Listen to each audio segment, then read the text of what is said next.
Buenasera. Estamos al habla con Alejandra Araya, Camila González y Natalia Flores. Hoy día venimos a hablar sobre Paprika, una película animada de Satoshi Kon del 2006 y está basada en una novela del mismo nombre de Yasutaka Tsutsui, escrita en 1993. Ya, ahora sí. Para hacer una reflexión, un análisis de esta novela, nos encontramos con varios conceptos claves que nos sirven y que encontramos presentes, o sea, en la novela, en la película. Estos son muchas veces contrapuestos, como lo serían lo onírico, la realidad, lo inconsciente, lo consciente, lo reprimido, lo exteriorizado, la labor temporal que prima en el consciente y que no existe en el inconsciente, y que está relacionada con los sueños, el contenido latente, el contenido manifiesto, el deseo, la anamnesis, la mneme, la energía de resistencia, la sublimación y la disociación, entre otros conceptos que no aparecen aquí.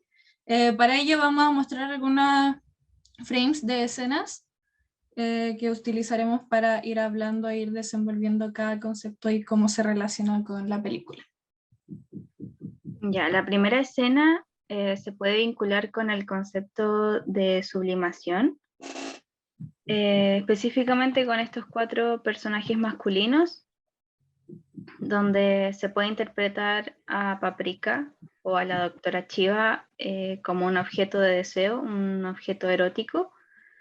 Esa escena específicamente es cuando el doctor, que es su compañero, como introduce la mano en su cuerpo, a través de su piel, desgarrándola y dejando al descubierto a la doctora Chiva.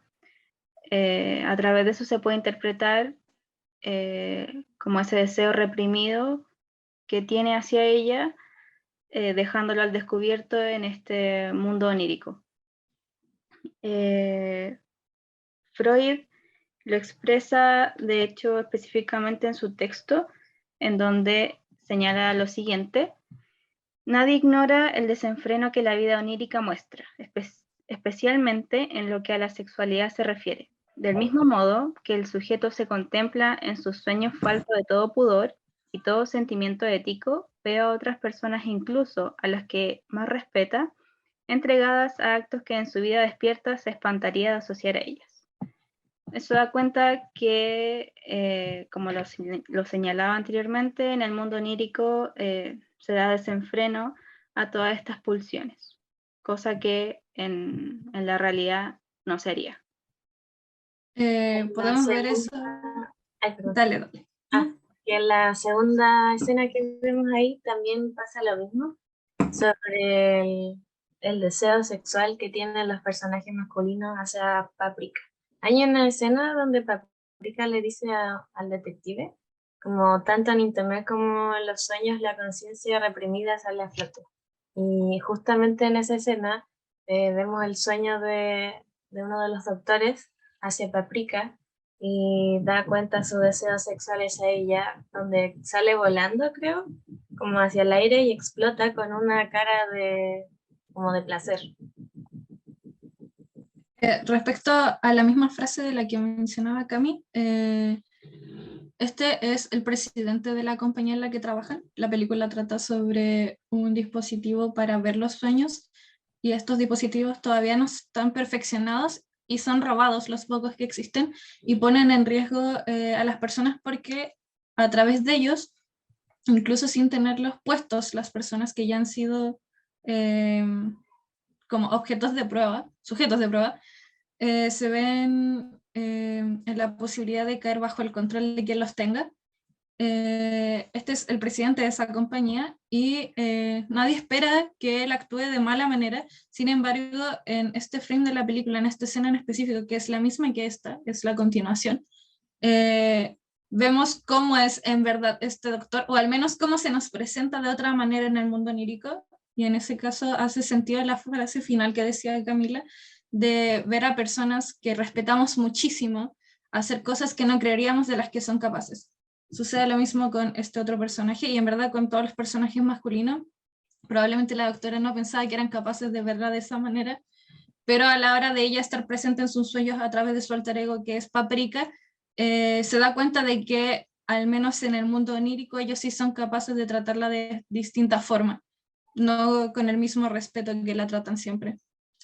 En estos frames ya hablamos de los objetos de deseo y todo eso, y ahora son otras que vienen a completar el resto de los conceptos claves de los que hablábamos en un inicio. La segunda escena, donde se ve a la doctora Chiba y a Paprika, se puede vincular también al concepto de disociación, específicamente porque Paprika es el alter ego de la doctora, entonces esta actuaría específicamente en el mundo de los sueños, en el mundo onírico, y por otro lado la doctora Chiba está solo presente en el mundo de la vigilia. Eso también se puede vincular al personaje que está más abajo, al detective, donde se mata a sí mismo, entonces se produce esta disociación donde se ve al yo como el otro.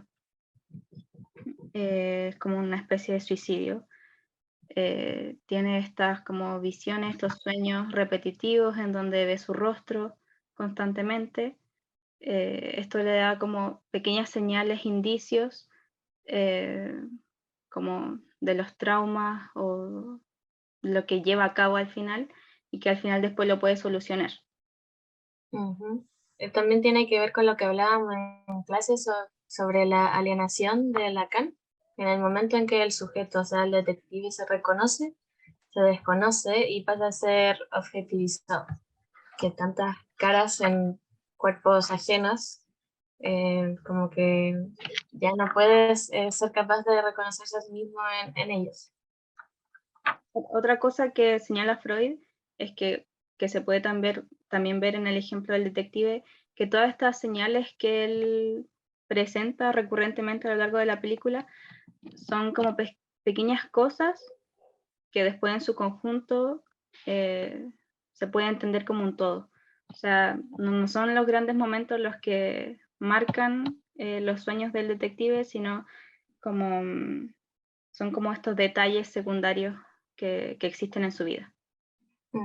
Claro, serían como los significantes, como el grupo de significantes en conjunto. Claro, porque la vemos a este detective tener sueños reiterativos durante mucho tiempo, por eso es que empieza a usar el DC Mini y se ve con Paprika, con la doctora, ella es quien lo está guiando, por así decirlo, dentro del mundo onírico, y todos esos sueños, lo primero que vemos es que está en un circo y de repente está buscando a alguien, está actuando como detective como lo hace en su vida diaria, y dentro de los personajes empieza a verse en todos, reconoce su rostro, pero también deformado por, no sé, el ancho de la cara o cosas así como específicas de esos cuerpos, y empieza a correr y a correr, y vemos, por ejemplo, el número 17 que se repite en sus sueños y que le aterra demasiado.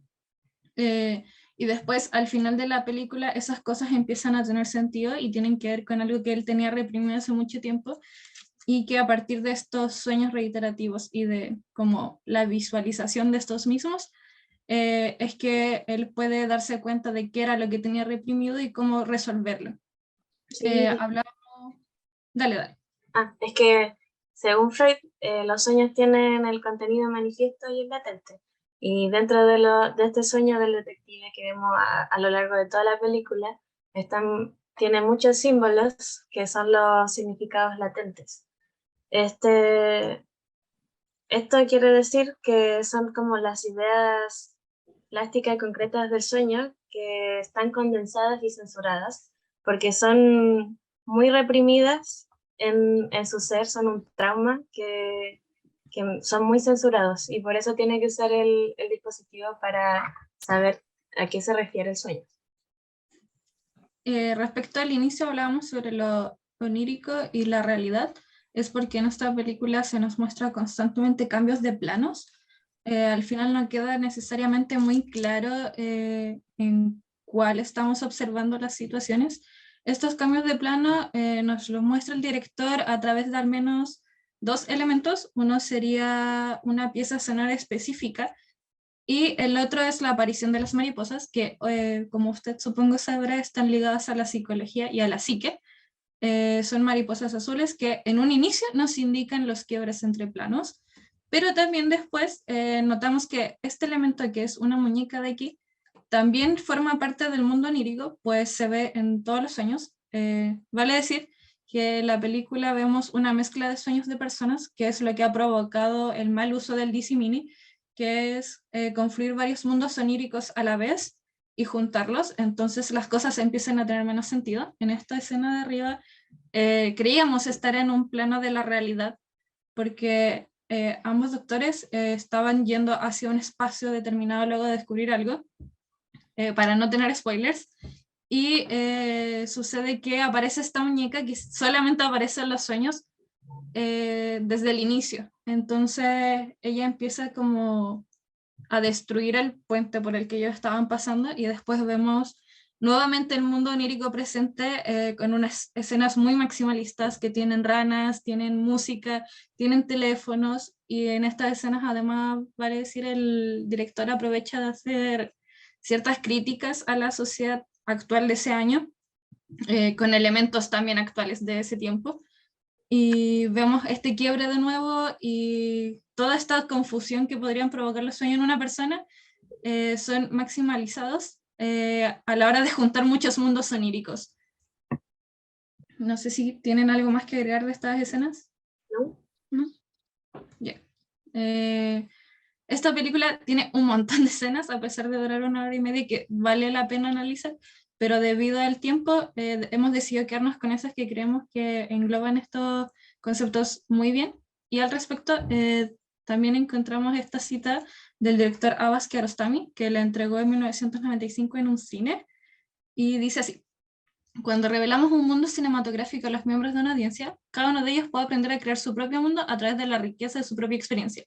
Como cineasta, confío en esta intervención creativa porque, de lo contrario, la película y la audiencia morirían juntas. Los relatos impecables que funcionan a la perfección tienen un defecto mayor: funcionan demasiado bien como para permitir que el público intervenga. Un poco más abajo dice: creo en un tipo de cine que entrega mayores posibilidades y más tiempo a su audiencia. Un cine hecho a medias, un cine incompleto que se completa a través del espíritu creativo de la audiencia, resultando en cientos de películas diferentes. Le pertenece a los miembros de la audiencia y corresponde con su mundo interno. Esto nos deja un poco en claro esto mismo de la película. A veces es necesario ver una película muchas veces y aún así no se completa necesariamente lo que creemos que el director nos quería decir, pero creemos que en la ocasión de esta película basta con nuestra propia experiencia para ir moldeando, por así decirlo, lo que nos entrega la película. En este caso, verlas con las lecturas del psicoanálisis nos da un análisis completamente diferente al que podríamos haber hecho antes de tener esta información. Y eso, también agregamos un meme. Entonces sí.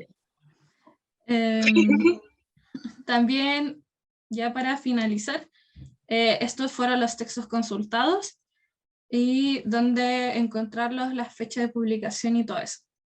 Muchas gracias. La recomendación de que si ve la película, analízala con respecto a Inception, porque tiene muchas similitudes cinematográficas. Eso, también Perfect Blue con El Cisne Negro de Aronofsky. Eso sería. Que tenga un buen día viendo cine. Adiós. Gracias.